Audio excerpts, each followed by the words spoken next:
Only 24% of businesses in India are ready to defend against cybersecurity threats. This is the first time, at least in my professional career, that I've seen that there is a hope and a light at the end of the tunnel that you can see. We're not quite there yet, but I could see it happening in the future where you will feel that the scales will tip in favor of the defender.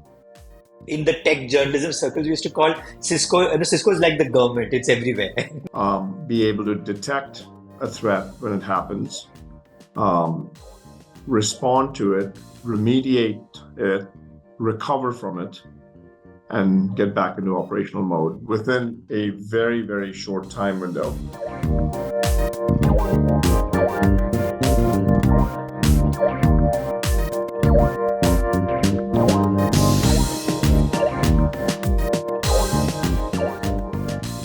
Hello and welcome to a brand new episode of Our Own Devices. This time with us is Jeetu Patel, who is the Executive Vice President and GM of Security and Collaboration Business Units at Cisco. And we're going to talk about a lot of things from cybersecurity to this new concept that I came across. I had to do a little bit of research to figure out what is cyber resilience. But I'm sure this will be a lot of new knowledge for all of you. Mr. Patel, welcome to the show. Nandu, it's great to be here. Thank you for having me. Yeah. So let me start by this thing. The cyber resilience. I saw it for the first time, on a note. But I think it's a very interesting concept. Can you sort of explain what it entails? Yes, it's the notion of cyber resilience is an organization. Look, the baseline assumption at this point is that every organization at some point in time will get breached. It's a matter of when, not if. And the important part is when they do get breached, what is the level of resilience that that company has to get back up and get back to normal operation? And that's what you have to actually make sure that you're ensuring. And so is there the right level of practices and, ability to recover from a breach and get back into normal state of, operation? And that's what cyber resilience is getting back up from a cyber attack. Yeah. So I guess that would go beyond just pure tech, right? Because you would also need to have an organization and a culture which kicks back in, right? That's exactly right. It's not just about tech. It's about making sure that you've got the right best practices, the right kind of organizational response mechanisms, the right culture in place to, one, be able to detect a threat when it happens, respond to it, remediate it, recover from it, and get back into operational mode within a very, very short time window. Yeah. So that, because every minute that you're down is real money that your organization is incurring a loss of. And a company like Cisco, and we used to have in the tech journalism circles, we used to call Cisco, Cisco is like the government, it's everywhere, but you are literally everywhere, which means that you're catering to like small businesses, startups on one end, and state government, central government kind of a situation on the other. So how do you go about helping, these businesses, organizations, governments, achieve this kind of a cyber resilience? Yeah, so I think there's a very interesting dynamic that's going on in this cybersecurity industry right now. If you look at the past 30 years, the way that the cybersecurity industry operated was innovation was largely by patchwork. You had a new threat that emerged, and there was a new company that came in to go out and address that threat. Yeah. Consequently, though, what happened was there's about 3,500 or so companies in the market for cybersecurity. And on average, most companies have between 50 to 70 to 100 cybersecurity products in the cybersecurity stack. Yeah. And this is, the complexity is untenable because that means that there's 50 to 70 to 100 different policy engines, 50 to 70 different places where contention can happen between policies. So what you're starting to see happen in the market is the shift from these point solution providers to integrated platforms, largely so that you can increase the efficacy, so that you can improve the experience, and it's not as complicated to go out and manage these systems. And you can actually have favorable economics because these pieces come together. And that's where we've actually seen a huge amount of movement happening in the industry. And Cisco, of course, happens to be one of the leading cybersecurity companies in the world. And if you think about, we just also acquired a company called, we announced our intent to acquire a company called Splunk. And so the combination of that plus our cybersecurity market, it allows you to get great cybersecurity that's built on the fabric of AI with very, very strong data that can actually help you not just detect and respond to a threat, but also predict and prevent it from happening in the first place. You are right in that we serve all kinds of enterprises and all kinds of entities, from the smallest businesses to the largest of businesses, from the private sector to the public sector, largely because if you think about this, there is a network effect in cybersecurity where the more people that use your platform, the more valuable it is for everyone that's using it. And we want to make sure that we can actually address cybersecurity needs across the board for every size and shape of organization, so that the security posture is stronger. You mentioned artificial intelligence also coming into the picture. So does that help you? For instance, you have a full stack and you maybe encounter a threat maybe that is not usually associated with the kind of industry or kind of business that you're protecting at the moment. But is it smart enough to pull something from something that you do somewhere else to sort of mitigate that kind of a risk? Yeah, in fact, what you'll see happen with AI is, I've been in business for about 30 years myself. My career has been about 30 years long, a little over that. And during that time period, the entirety of that time in cybersecurity, the adversary, the bad folks, had the advantage. Why is that? Because a defender has to be right every single time, but an adversary has to be right once in order to penetrate an organization, right? This is the first time, at least in my professional career, that I've seen that there is a hope and a light at the end of the tunnel that you can see. We're not quite there yet, but I could see it happening in the future where you will feel that the scales will tip in favor of the defender. Why is that? Because of AI and because of the data advantage. You will have more data that you can correlate better to go out and predict threats faster in near real time so that you can respond and remediate and recover from the threat. Now, you should also keep in mind that AI will be used to also weaponize, but I do think that there's going to be a tremendous opportunity for us to use AI as a shield, and it's going to be the beauty about this is the compounding data advantage that you have really, really helps in detecting anomalies and responding and remediating threats at a much better pace. So I think AI is going to be central to security. You simply cannot handle, because of the sophistication of attacks, because of the growth of the surface area where AI attacks can happen, because of hybrid work and because of all different ways that people work across from anywhere in a distributed mode. What you'll find is, you cannot handle this at human scale. You must handle it at machine scale. AI will be the core part of the fabric for any credible security platform. I have this line which has stuck with me for a long time, since when I was reporting on cyber security, which is that the cyber criminals are always one step ahead, or used to be, as you are saying. So it's great to hear that AI is giving you that edge. Is it right to say that companies like Cisco or bigger companies have an advantage there because AI, from what we are hearing, at times can be so prohibitively expensive that a small time, a threat actor cannot really use it? Is that right? Or is it too an oversimplification on my side? I think the way you have to think about security is a data game. Yeah.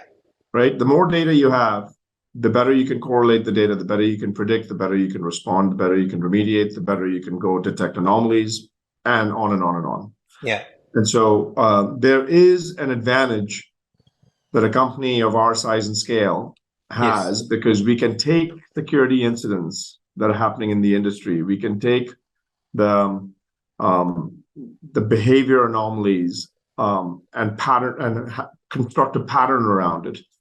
and make sure that as new patterns keep emerging, those keep feeding the model. And Yeah. so, by all means, I think like the more data you have, the better your security posture can get, if and only if you know how to utilize that data effectively. Yeah. So, if you're looking at the landscape purely from an India perspective, how do you see that evolve? Has it changed a lot in the past couple of years? And also, I remember a lot of conversations over the years where I've heard from companies that the Indian companies are not really that serious about, about awareness, about protection. At least a lot of the legacy companies are not there yet. But I also started hearing that COVID sort of, expedited that transition for a lot of companies. So in 2024, what do you think is the threat landscape in India?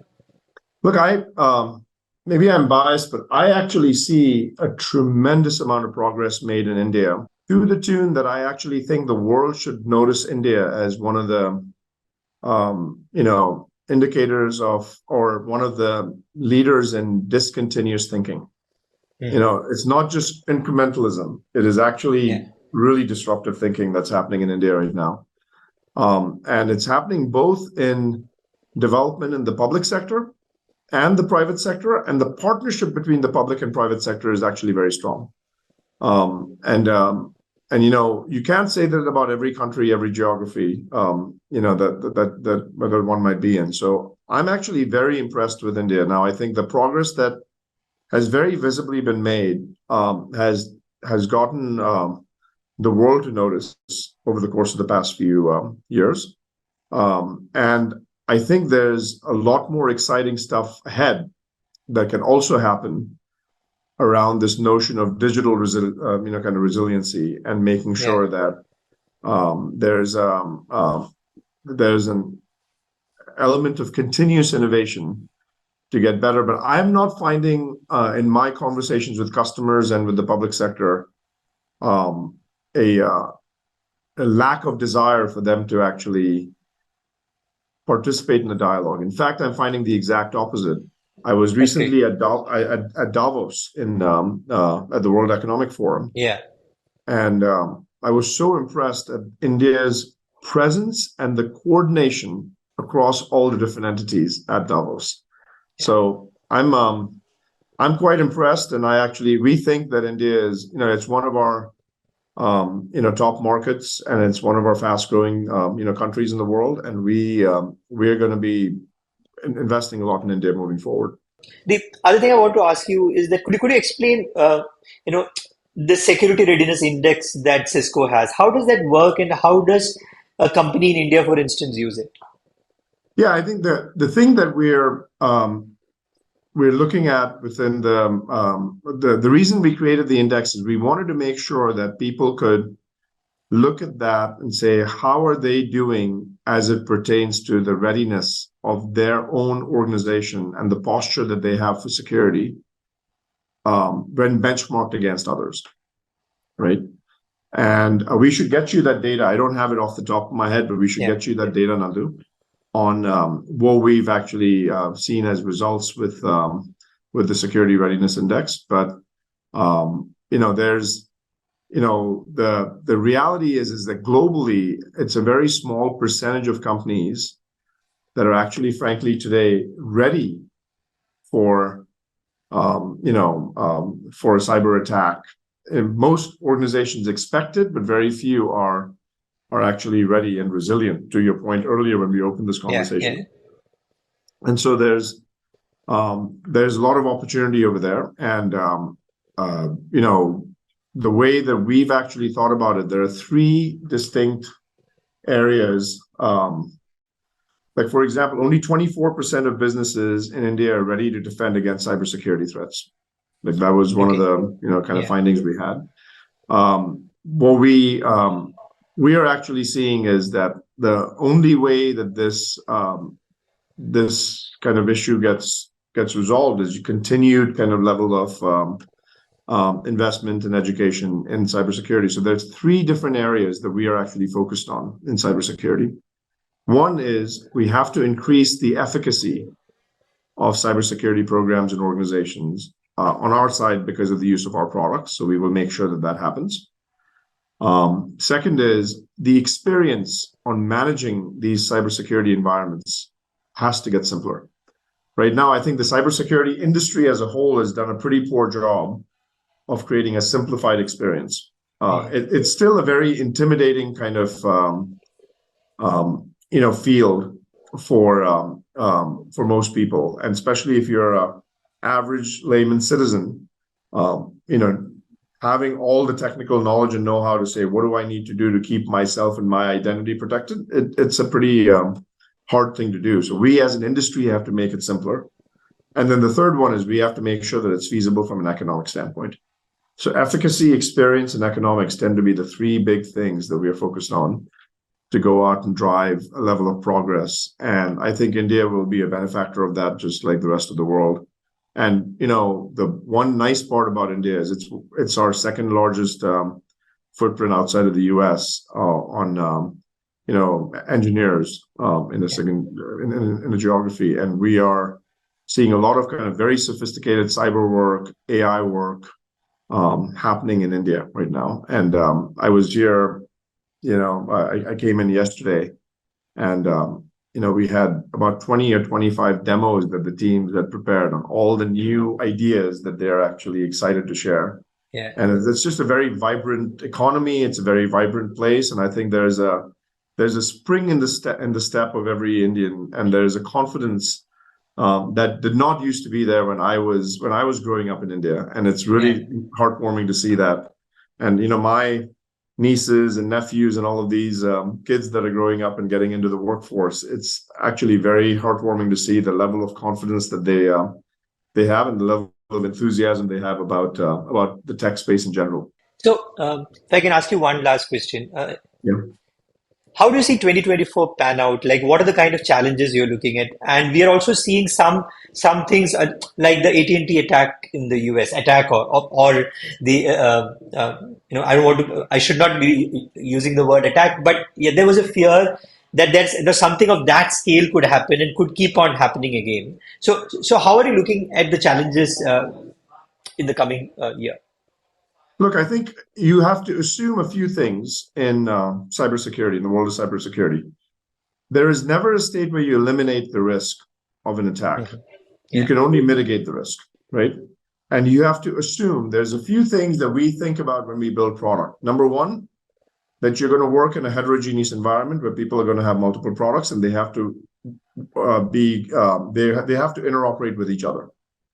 That's the first one. Number two, you have to assume that an attacker has infiltrated the organization already, and they're dormant.